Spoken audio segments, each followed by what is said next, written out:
Hello students, welcome to our channel climax mathematics classes. मैं R K Ranjan आपके बीच। आज हम लोग एक नया टॉपिक लेके आए हैं जो बहुत ही काफी इंपॉर्टेंट है जैक बोर्ड के लिए, सीबीएसई के लिए, या जो विद्यार्थी एयरफोर्स नेवी का प्रिपरेशन करते हैं उन सभी के लिए ये काफी इंपॉर्टेंट टॉपिक है। तो इसलिए हम लोग देखेंगे कि ये क्या है टॉपिक। टॉपिक का नाम है इंटीग्रेशन। क्या नाम है? इंटीग्रेशन। तो आपको नाम से ही आपको पता चल गया होगा कि ये टॉपिक जो है कितना इंपॉर्टेंट है। इसलिए कि जैसे ही आप 12th में आप इन किए होंगे वैसे ही आपको क्या है, कोई ना कोई आपके सहपाठी, चाहे आपके भैया, चाहे आपके कोई भी, आपको क्या है जरूर थोड़ा सा बताया होगा कि इंटीग्रेशन को पढ़ना बहुत बढ़िया से। इसलिए बताया होगा कि इंटीग्रेशन आपके बोर्ड के लिए रीढ़ का हड्डी कहा जाता है, क्योंकि इंटीग्रेशन से बहुत सारे क्वेश्चंस आते हैं और ये काफी इंपॉर्टेंट है। आगे भी आपको जैसे एग्जाम में पूछा जाता है। तो चलिए हम लोग अब देखेंगे बहुत सिंपल वे में क्या है इंटीग्रेशन। इंटीग्रेशन किसे कहते हैं? इंटीग्रेशन से कैसे कैसा क्वेश्चन हम लोगों को मिलता है, कैसा कैसा क्वेश्चन हम लोगों को बनाना पड़ेगा। तो सबसे पहला हम लोग के पास बात करते हैं what is integration. What is integration? Integration क्या है? तो हम लोग कहते हैं इंटीग्रेशन क्या है? तो एक प्रोसेस है। क्या है? प्रोसेस है। कैसा प्रोसेस है? तो हम लोग कह रहे हैं कि integration is the process to find the anti derivative. क्या करता है? जो एंटी डेरिवेटिव को जो फाइंड करता है, तो एंटी डेरिवेटिव के फाइंड करने का जो प्रोसेस है इसी को हम लोग कहते हैं इंटीग्रेशन। इसी को अगर हम दूसरी बातों में जाने तो कहेंगे हम लोग कि integration is the reverse process of differentiation. क्या है? Integration is the reverse process of differentiation. जैसे देखिए, हम आपको कुछ लिख करके आपको बता रहे हैं कि हम लोग क्या है। देखिए, जो हम लोग बात किए थे वो लिखा हुआ है। क्या लिखे हैं कि integration is the inverse process of differentiation. ये क्या है? एक इनवर्स प्रोसेस है। किसका? डिफरेंशिएशन का। इंटीग्रेशन क्या है? तो एक डिफरेंशिएशन का इनवर्स प्रोसेस है। इनवर्स का मतलब वो समझ रहे होंगे। इनवर्स का मतलब होता है उल्टा। कैसा? उल्टा। तो किसका उल्टा? डिफरेंशिएशन का। डिफरेंशिएशन जो भी आपको कहेगा उसका जस्ट आप क्या है कि आप उल्टा करिएगा तो आपका क्या बनेगा? इंटीग्रेशन। इसी को हम लोग दूसरे शब्दों में कह रहे हैं क्या? Integration is the process to find the anti derivative. जो एंटी डेरिवेटिव को जो फाइंड करता है वह कहलाता है, क्या कहलाता है? इंटीग्रेशन। तो हम समझते हैं कि आप इंटीग्रेशन के बारे में समझ गए होंगे। तो इंटीग्रेशन जो होता है उस इंटीग्रेशन को हम लोग सिंपली आई से डिनोट करते हैं। अब ये आई क्या है? तो देखिए, हम लोग कह रहे हैं कि and defined by I is equal to this. ये क्या है?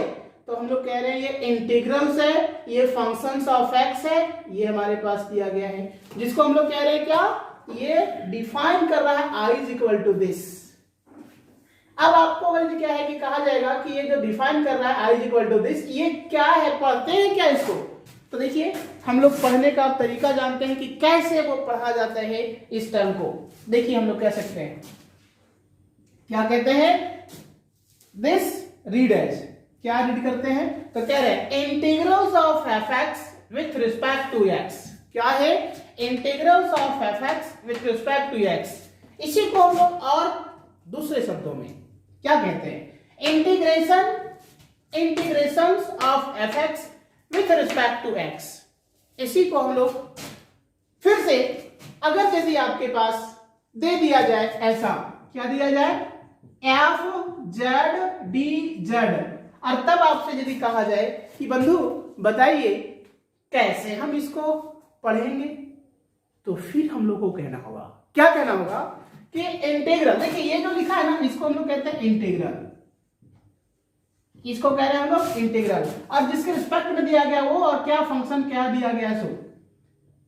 तो देखिए हम लोग कहते हैं फिर से integral of F x,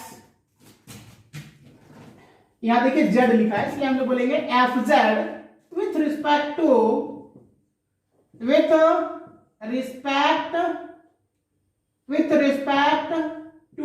Z. इसी को अगर यदि आपके पास ऐसा कुछ लिख दिया जाए, क्या लिख दिया जाए, देखिए ऐसा कुछ लिख दिया जाए, क्या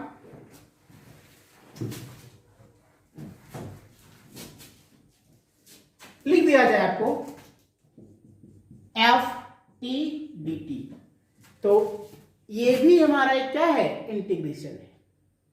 इसको यदि पूछा जाएगा बताइए इसको हम लोग क्या पढ़ते हैं, तो फिर हम लोग कहेंगे कि integrals of F T with respect to T, क्या कहते हैं, integration of F T with respect to T. तो आप समझ के होंगे कि अगर यदि ऐसा लिखा हुआ रहता है तो इसको हम लोग कैसे इसके साथ बातचीत करेंगे। ठीक है, चलिए अब हम लोग जानेंगे, जब ये आप जान गए इसके बाद हम लोग जानेंगे इंटीग्रेशन के प्रकार। इंटीग्रेशन भी है जिसके डिफरेंट टाइप्स हैं, जिसमें से पहला दूसरा क्या क्या है, तो इसमें दो प्रकार हैं, इंटीग्रेशन के दो प्रकार हैं, क्या क्या है, तो देखिए एकदम बहुत बढ़िया से आप समझ में आएगा आपको, बस वन बाय वन आप बने रहिए। जैसा कि हम लोग देखते हैं पहला जिसको कहते हैं हम लोग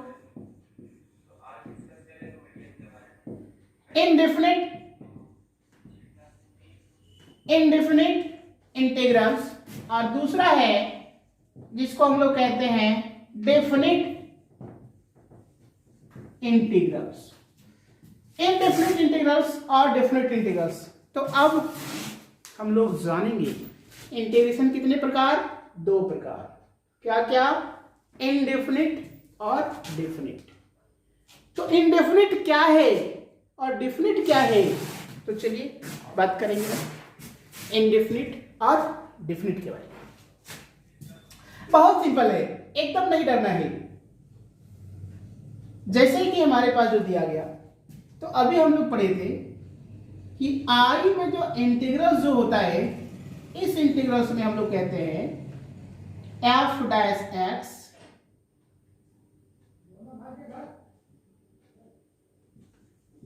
dx, F dash x dx। अब देखिए एफ डैश एक्स हम लोग क्यों लिखे, एफ डैश एक्स क्यों लिखे, क्योंकि आप जानते हैं कि डिफरेंशिएशन का उल्टा होता है इंटीग्रेशन। तो अगर मान लिया जाए कि अगर हमारे पास एफ डैश एक्स लिखे हुए हैं, इसका मतलब ये क्या है, ये जो है वो कोई भी ऐसा एक फंक्शन रहा होगा, वो फंक्शन क्या होगा, एफ एक्स होगा। इस फंक्शन में अगर यदि हम क्या करते हैं, डैश लगा देते हैं, तो इसका मतलब है कि इस फंक्शन का ये डेरिवेटिव है, इस फंक्शन का क्या है, डेरिवेटिव है, यानी डिफरेंशिएशन है। इसी का डिफरेंशिएशन का डैश को फिर हम क्या करेंगे, उल्टा कर देंगे, मतलब क्या हो जाएगा, इंटीग्रेशन हो जाएगा। क्या हो जाएगा, इंटीग्रेशन हो जाएगा। तो इसी का ये दोनों का आपस में एक दूसरे का कॉम्बिनेशन है कि एफ एक्स कोई फंक्शन, उसको डिफरेंशिएट करेंगे, उसको अगर हम यदि क्या है कि डेरिवेट करेंगे तो एफ डैश एक्स निकल जाएगा, और एफ डैश एक्स को इंटीग्रेट करेंगे, अगर हम इंटीग्रेट करेंगे तो एफ एक्स निकल जाएगा। तो इसीलिए हम लोग क्या करें, इस इंटीग्रल में एफ डैश एक्स ले लिया, क्या ले लिया, एफ डैश एक्स। अब आते हैं कि जब हम एफ डैश एक्स ले लिए तब देखेंगे इनडेफिनिट की कहानी में क्या है, ये जो इंटीग्रल दिया गया ना, तो ये इंटीग्रल जो हमारे पास है इसमें यहां पे कोई वैल्यू नहीं दिया गया, टॉप और बॉटम में कोई नंबर्स नहीं दिया गया है ना, मतलब कि इनडेफिनिट है ये। इसीलिए कि ये जो हमारे पास जो लिखा हुआ है, जानेंगे आप, ये जो लिखा है देखिए, एक समझ लीजिए थोड़ा सी बात को।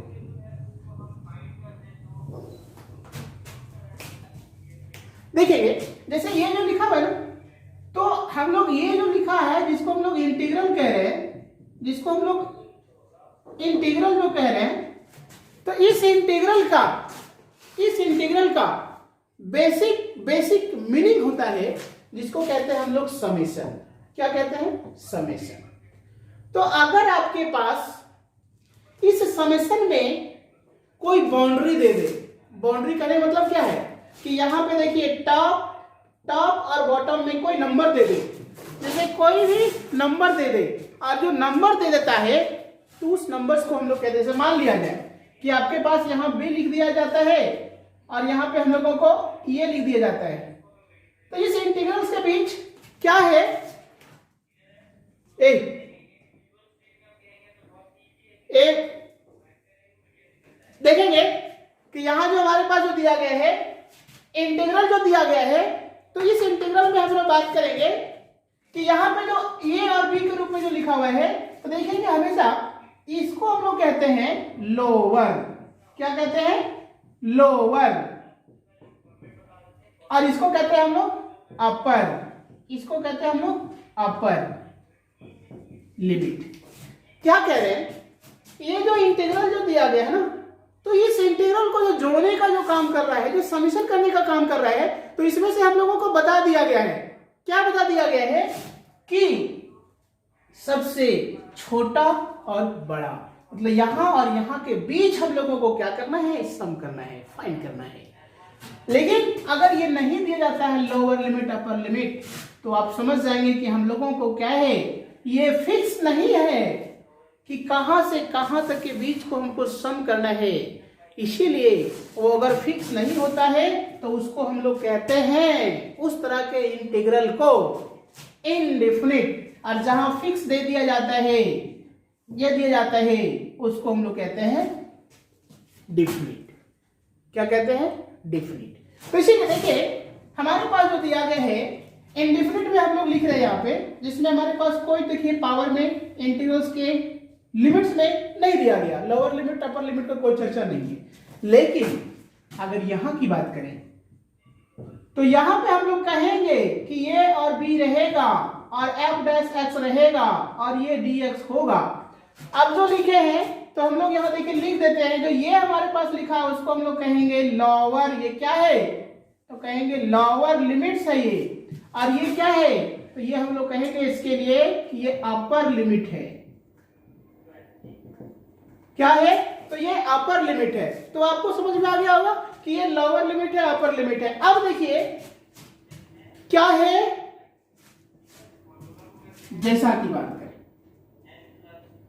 अब इसको इंटीग्रेट कैसे करेंगे, इसका वैल्यू कैसे फाइंड करेंगे? तो इसका वैल्यू फाइंड करने की बात करते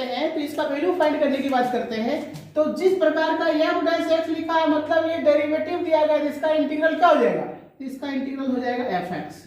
इसका इंटीग्रल क्या हो जाएगा? F x. क्योंकि हम डिफिनेशन में पढ़ा था कि integration is the reverse process of differentiation. तो हम लोग क्या किए, एफ डैश एक्स का हो गया एफ एक्स, क्योंकि एफ एक्स का डेरिवेटिव एफ डैश एक्स हुआ था। तो ये आपको समझ में आ गया। लेकिन एक बात और समझिए कि जब आपके पास इंडेफिनिट इंटीग्रल्स दिया गया होता है और उसमें जितना हमारे पास जो दिया गया उसको अगर इंटीग्रेट करना होता है, तो उसके लिए एक और नया टर्म आकर के ऐड हो जाता है। जो नया टर्म जो आकर के हमारे पास एक ऐड हो जाता है, जिसको हम लोग कहते हैं, उसका नाम लिखते हैं हम लोग सी। और ये सी है क्या? सी है क्या? तो इस सी का नाम को हम लोग कहते हैं, इसको हम लोग कहते हैं कि ये है इंटीग्रल कांस्टेंट। ये क्या है? Integral constant. तो अब आपके पास दिमाग में आया होगा कि सर बताइए कि जब हम लोग सी जो हमारे पास जो दिया गया है, ये सी जो इंटीग्रल कांस्टेंट के रूप में जो आपने ऐड किया है, तो क्या सिर्फ यहीं के लिए ऐड करना है कि सभी के लिए ऐड करना है? तो हम लोग कहेंगे नहीं बंधु, ये जो हमारे पास जो दिया गया सी है, वो जितना भी आपके पास इनडेफिनिट इंटीग्रल्स मिलेगा, जहां भी इनडेफिनिट इंटीग्रेशन का सॉल्यूशन को अगर हम लोग करना चाहेंगे और जहां भी हम लोग करेंगे, उन सभी जगह पे अंतिम इंटीग्रेट करने के बाद हम लोग सी को ऐड करेंगे, मतलब इंटीग्रल कांस्टेंट को ऐड करेंगे। अब सी की जगह पे के भी लिख देंगे तो कोई दिक्कत नहीं है, बट आपको एक इंटीग्रल कांस्टेंट के रूप में जो है इंटीग्रेट करने के बाद ऐड करना है। लेकिन हम लोग बात करेंगे क्या डिफिनिट में ऐसा है क्या? डिफिनिट में ऐसा नहीं। तो क्या है, कैसे है, तो चलिए हम लोग बात करते हैं।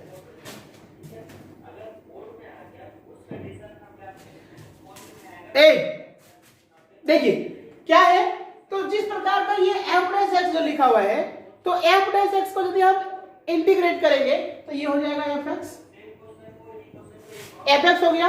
अब जैसे वो एफ एक्स हो गया, तो इसके आधार पे हम लोग बात करें कि हमारे पास जो दिया गया है इसमें से क्या होगा, कैसे होगा, इस पे हम लोग बात करते हैं। ठीक है, जिस प्रकार की ये दिया गया है, अब इस पे हम लोग देखेंगे। तो ये एफ डैश एक्स से हमारा डिफरेंशिएशन से इंटीग्रेट हुआ, क्या हो गया, एफ एक्स हो गया। अब एक काम यहां करना है, सी नहीं ऐड करके जो लिमिट जो हमारे पास जो दिया गया है उसका वैल्यू को रखेंगे, लेकिन पहले क्या करते हैं, एक कैपिटल ब्रैकेट्स के साथ हम लोग घेर करके, और ये टॉप जो है उसको टॉप और जो बॉटम है उसको बॉटम में लिखते हैं। जैसे हम लोग इतना लिखें तो क्या इतना ही छोड़ देंगे, नहीं, एक स्टेप और बढ़ना है। क्या करना है, तो ये जो हमारे पास बी और ये हमारे पास जो ए लिखा हुआ है, इसको 1 बाय 1 बड़ा और छोटा ए जो दिया गया, इसमें ये 1 बाय 1 क्या है, ये एक्स का वैल्यू लिखा हुआ है। तो हम लोग क्या करेंगे, 1 बाय 1 एक्स का वैल्यू को हम लोग पुट करेंगे और पुट करने के बाद घटा देंगे। उसके बाद हम लोग देखेंगे घटाने के बाद जो रिजल्ट आएगा वही इसका डिफिनिट का आंसर होगा। जैसे इसको हम लोग कह सकते हैं कि F B minus F A. अब तो ये देखिए हमारे पास जो नंबर दिया गया है वो एक कांस्टेंट के टर्म में दिया जा रहा है, इसलिए हम इसको ऐसा ही छोड़ देंगे। ये वेरिएबल के टर्म में ये दिया जाएगा नंबर, इसको हम ऐसे छोड़ देंगे। लेकिन अगर यदि हमारे पास कोई ऐसा कांस्टेंट टर्म दिया जाएगा जो वैल्यू दिया जाएगा, उसको हम सॉल्व करेंगे, यहां से रिजल्ट पे पता करेंगे। लेकिन अभी फिलहाल हम लोग इसको यही छोड़ते हैं। ये आपका हो गया आंसर। समझ में आ गई बात। अब हम लोग एक नया टर्म पता करने जा रहे हैं, नया बात पता करने जा रहे हैं। अब की जो हमारे पास इनडिफिनिट इंटीग्रल्स में जो हमारे पास जो सी लिखा हुआ है, जो हम सी को ऐड करते हैं, वो ऐड करना क्यों जरूरी है ना, क्यों जरूरी है, इस पे हम थोड़ा सा चर्चा करते हैं। तो ध्यान देंगे तो आपको क्या है, जो हम सी जो ऐड करते हैं, जो आपको कभी कभी लगता होगा कि हम सी क्यों ऐड करते हैं, तो अभी आपको क्लियर हो जाएगा, अभी तुरंत क्लियर हो जाएगा, बस अब बने रहिए। जैसा कि आप जानते हैं, क्या जानते हैं कि अगर साइन कोई फंक्शन दिया गया, साइन कोई फंक्शन दिया गया, तो साइन फंक्शंस को अगर हम क्या करें, डिफरेंशिएट करें,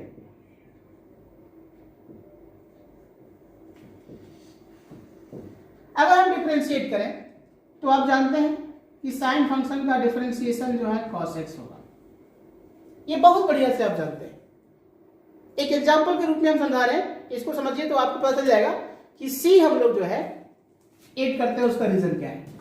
साइन एक्स जो दिया गया, इसको जब हम डिफरेंशिएट करते हैं तो इसको हम लोग कहते हैं cos x।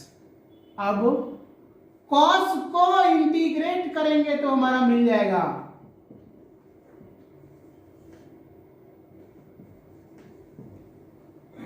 इंटीग्रेट करेंगे तो मिलेगा हमको क्या, sin x। cos को हम लोग इंटीग्रेट किए तब हमारे पास मिला क्या, sin x। इसी प्रकार से यदि हम लोग sin x प्लस 2 कह दे, sin x प्लस 2 कह दे, sin x में ये एंगल में नहीं, ये बाहर है। अब इतना जो हमारे पास दिया गया, इस नंबर्स को अगर यदि हम लोग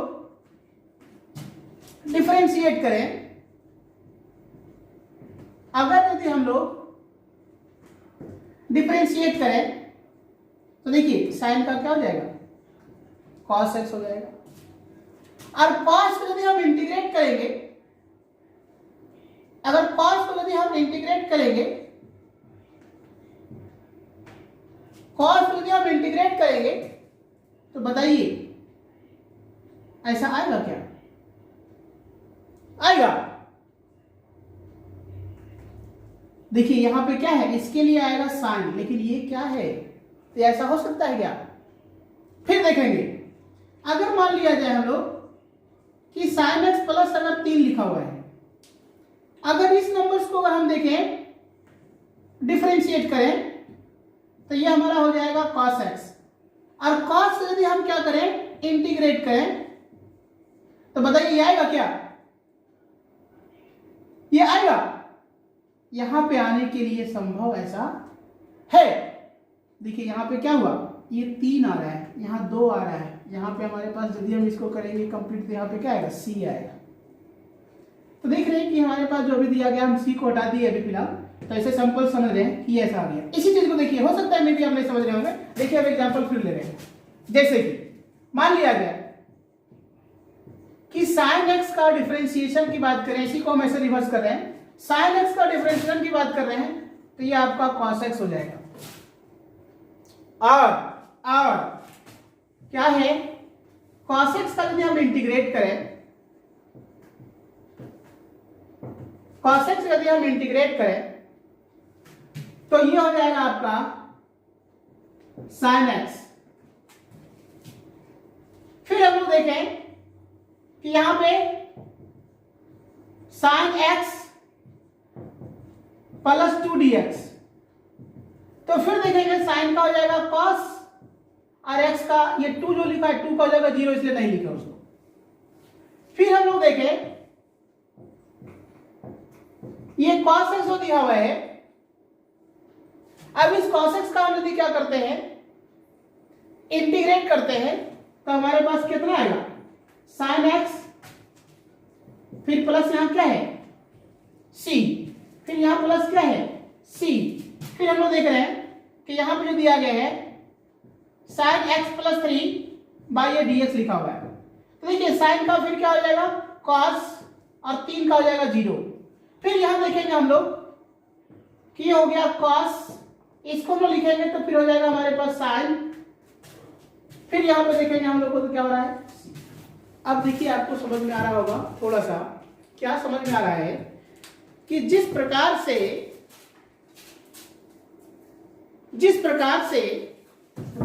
यहां पे sin जो दिया गया है, तो आप बहुत बढ़िया से जान रहे हैं कि sin का डिफरेंशिएशन cos होता है, तो cos का इंटीग्रेशन sin होता है। तो अगर यदि हम लोग देखें, अगर c अभी फिलहाल यदि हम अगर नहीं ऐड करें तो चलिए यहां तक ठीक है, लेकिन फिर यदि हम यहां देखें, देखिए sin x प्लस 2 लिखें तो इसका डेरिवेटिव sin का cos हो गया, 2 का हमारे पास नहीं पता। अब cos का हम देखें तो ये क्या है sin हुआ, तो बताइए यहां पे आप बताइए। फिर इसी प्रकार से sin x प्लस 3 लिखा हुआ है, फिर यहां देखें तो ये sin का क्या हुआ cos हुआ। तो हम लोग देख क्या रहे हैं कि यहां है sin x, यहां है sin x प्लस 2, यहां है sin x प्लस 3, तो इसका सभी का क्या डेरिवेटिव आ गया cos x cos x cos x। तो क्या cos x जो हमारे पास जो दिया गया, cos x जो दिया गया, cos x का दिया गया, तो सभी का इंटीग्रेशन जो है जब sin x ही होगा तो फिर ये हमारे पास यहाँ कांस्टेंट जो यहाँ पे ऐड हो रहा है, जैसे यहाँ पे मान ली कुछ नहीं तो 0 है, यहाँ पे 2 है, यहाँ पे 3 है, ये कहां से आएगा? फिर ये कहां से आएगा? और हम लोग पढ़ चुके हैं, क्या पढ़ चुके हैं कि इंटीग्रेशन जो है वो डिफरेंशिएशन का रिवर्स प्रोसेस है। तो रिवर्स प्रोसेस का मतलब क्या? उल्टा। तो अगर हम इसको डिफरेंशिएट कर दिए, इतना आया तो इसका इंटीग्रेशन फिर हमारा ये आना चाहिए ना। तो हम लोग देखते हैं क्या कि यहाँ पे जो कांस्टेंट के रूप में कुछ नहीं लिखा हुआ है, यहाँ पे कांस्टेंट के रूप में 2 दिया गया, यहाँ पे 3 दिया गया, तो हम यदि इसी को जब हम इंटीग्रेट करते हैं और इंटीग्रेट करने के बाद अगर हम c ऐड करें, अब c पे देखिए, अगर c जो हम लोग कह रहे हैं तो c यहाँ कुछ भी हो सकता है कांस्टेंट में, चाहे 1 ले, चाहे 2 ले, चाहे 3 ले, चाहे 4 ले, चाहे 5 ले, कुछ भी ले। वो तो नहीं कहता है कि 1 ही लीजिए 2 लीजिए, लेकिन हम लोग अगर c की जगह पर हम कुछ अगर लेते हैं तभी ये क्या करता है, इस सारे रिजल्ट्स को सेटिस्फाई कर सकता है, अदरवाइज सेटिस्फाई कभी नहीं करेगा। तो ये सारी कंडीशन था जिसको हम लोग देखते हैं कि यहाँ जो हमारे पास डिफरेंशिएट करने के बाद जो आया, आप c के जगह पे हम लोग यहाँ जो भी दिया गया डिफरेंट में, तो हम यहाँ 2 कह दें c की जगह पे या 3 कह दें, कोई दिक्कत नहीं है, कुछ तो भी हो सकता है। जो यहाँ पे है उसके अकॉर्डिंग हम लोग का होगा वो रिजल्ट। इसी के कारण हम लोगों को जो भी दिया गया फंक्शन होगा तो इंटीग्रेट करने के बाद इंडेफिनिट में इंटीग्रेट करने के बाद एक कांस्टेंट नंबर्स को ऐड कर दिया जाता है और वही कांस्टेंट जो है उस फंक्शंस के साथ इन्वॉल्व होकर वो रिजल्ट तक पहुंचता है, जो आप समझ में आ गया होगा। चलिए थैंक यू। आज का क्लास यहीं पे हम लोग समाप्त करते हैं।